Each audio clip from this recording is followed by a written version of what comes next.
Hey, this is John with Precision Camera.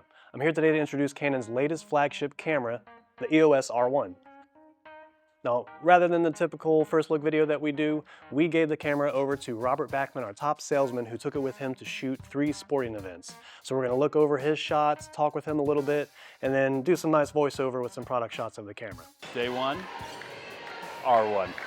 On the R1, one of the things that I liked is the control of the autofocus. When I was tracking a person as they were literally going up to spike the ball, or if they were going to block the ball, or if they were just setting, it would not accidentally focus like most focus boxes where it will find the person next to them on either side.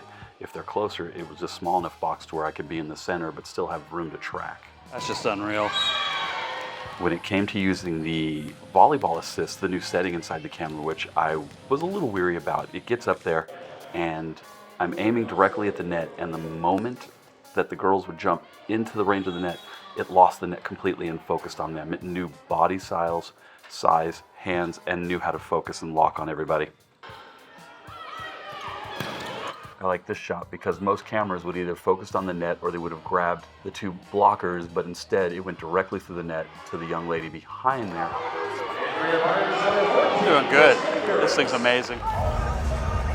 Day 2 with the Canon R1. So at the Georgia-Texas game, I had the 70-200 2.8 with the R1. It wasn't like other cameras I've shot with Canon in the past. It would grab without hesitation and then follow without hesitation. So the tracking was more predictive. So like from this one here to him throwing the ball to me jumping to the running back who caught the ball right in front of me, everything just stayed right exactly where it was supposed to be. Day 3 with the R1. We're gonna make it a beautiful day. Now, on the last day of shooting with the R1, I was very fortunate that Canon supplied me with the 200-800. That lens has to be one of the most underrated lenses that I have shot with from them in a very long time. Tracking capability on the camera, when you went into the car tracking mode, it puts a small box directly around, and what was really interesting about it is that every once in a while I would notice a box would pop up. The moment it saw the helmet, it would have a box on the helmet and then a box surrounding the car, and as it was coming through, the box would actually change size even as you're sitting there focusing and shooting. This shot was shot at full 800. You can see the heat waves coming up, but you can definitely tell it's locked on. I know the tires aren't spinning, but this was one of those where I actually purposely wanted to go a little bit sharper and just show the detail of what the camera could produce. These were straight on, coming out of turn 13, coming right at me. They were flying. I mean, they were coming out wide, coming through, speeding up as they were going, and you could still, the camera would just never miss the shot. Now, I will say the one thing I forgot to turn on was the panning assist.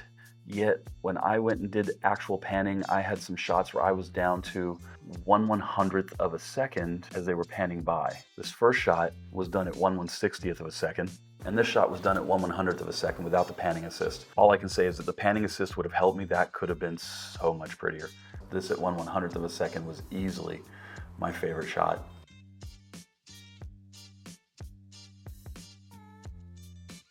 Hope you enjoyed the first look video of the EOS R1. This camera is going for $62.99. If you're interested in picking one up, come by the store, give us a call, or chat with our experts online, and the EOS R1 can be yours. I'm John with Precision Camera. Have a good one.